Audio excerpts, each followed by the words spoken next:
Hello friends, welcome to another episode of Investigators in Cars Drinking Coffee.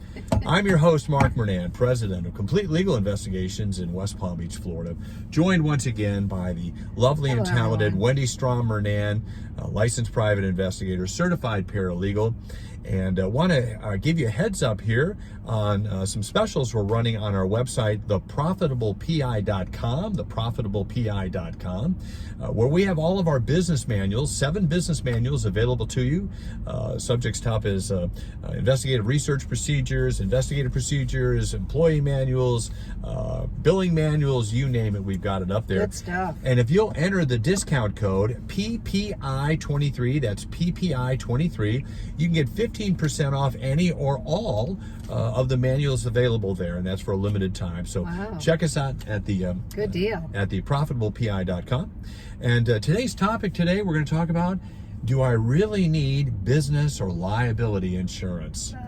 Do I really need it? Well, we'll address that question in just a second. But first, here's a word from our sponsors at OREP Insurance and Working PI Magazine, insurance for the working private investigator. This video is sponsored by OREP Insurance and Working PI Magazine. OREP is a leading provider of private investigator liability insurance nationwide. Get your quote at orep.org today. All right, well, we're going to address our question, do I really need business or liability insurance? And our answer as professional investigators is yes. Yes, you really do need it, folks.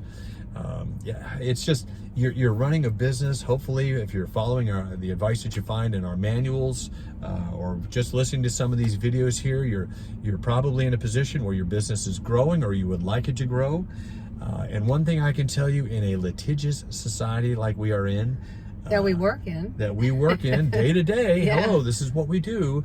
Yeah, insurance is kind of a no-brainer. Yes. Insurance is kind of a no-brainer. Now, we've had insurance since... They used to require it in our state. In Florida, they used to require it. A long time ago. But we kept it up even when they didn't require it. Yeah, and I think that was, I frankly think that was a mistake. I think people should be insured. I think you as a business owner should be insured. The public should know that, that the professionals they're dealing with are insured. Yes. And so we're big proponents of it. Again, I know we're sponsored by an insurance company as well, but we've had insurance for 20 years. For 22 years, ever since we started. Mainly because we do work for lawyers, and we know how one accident at your business, one person slipping and falling, one bad claim or one bad report. Or one human error. Yeah, one human error. Yeah. Most of these times, particularly we do a lot of crash cases, though it's a liability issue. It's not a criminal case, but it's negligence. And so we just think it's just a very, very good idea to have insurance. And so briefly, just want to cover some of the basics of what insurance you might be looking for, what might be helpful to you. Errors and omissions. Just in case what? Well, in case you make a professional mistake. And, mistakes happen. We're human. We can miss things. We can say the wrong things, go the wrong places. Yep. So we can put something in our report that turns out to be untrue or just factually not correct. We could have just made an error. Yeah, I've been in the legal field for many years, and I have made some really crazy mistakes getting things mixed up. Yeah. So you just don't know, and all it takes is, no one wants to be what we call the test case. The test case. No one wants to say, well, let's try this and see what happens. Yeah. I remember when you could get cell phone calls until some crazy private investigator used it and got into all kinds of trouble, and now you can't get any cell phone calls at all without a subpoena. So these are the things that happen. So errors and omissions, general liability insurance. If you have a place of business here, somebody slips and falls in your premises, you need coverage. Yes. You need coverage. We handle a lot of slip and fall cases. Yeah, we do. Every grocery store in town. I mean, it could be pretty... the lawyers are doing everything. Everything they can to find these over here, and that doesn't mean that they'll spare you. Right. Personal and advertising injury is another type of insurance. Just in case of you violate someone's privacy, you may inadvertently be on someone's property doing a surveillance, not even know about it.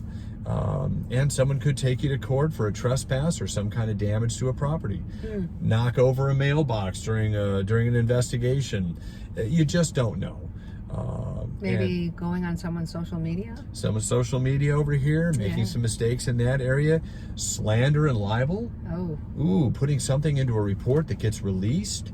Yeah. Oh, man. See, once you give the report to the client, you have no idea where it's going after that, do you? Right. Unless you're working under attorney-client privilege or you're working for a law firm, you don't know. When you give the report to your client, you don't know where it's going or how it might be used. And if that blows back on you, my friend, then you are going to wish you had insurance. Regulatory defense. Wow. Oh, man. If you get brought in on a complaint with the state licensing board, friend, we have friends, we have friends from our state association who make a living out of representing private investigators before the Division of Licensing. Other professionals as well. Why? Because all it takes is a complaint. And if you don't have insurance, then you're going to have to come up with the money for your defense out of pocket.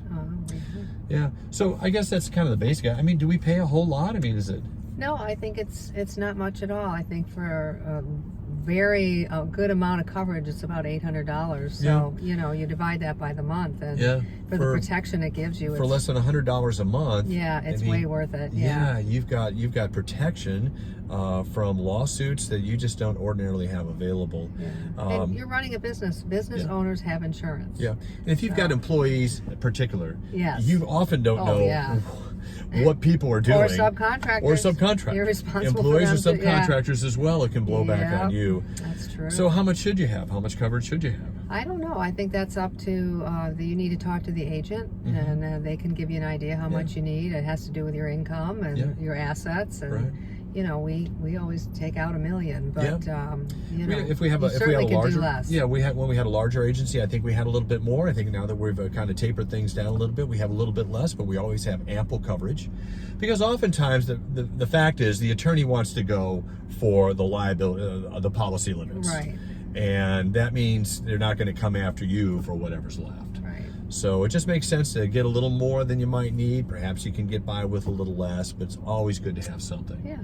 To have some kind of protection. Anyway, so that's our thoughts today on business liability insurance. Remember, you are in business, you want to be profitable, and you want to protect your profits and your business. Yes, and your assets. And your assets as well. So anyway, remember to go back again to our profitablepi.com, theprofitablepi.com. Enter the discount code PPI23, PPI23. Take advantage of that 15% discount on all of our manuals, all 7 manuals up there. Buy a bundle, buy them one at a time, but take advantage of that. And thanks again for joining us. We'll see you on the next episode of Investigators in Cars Drinking Coffee. Don't forget to subscribe. That's right.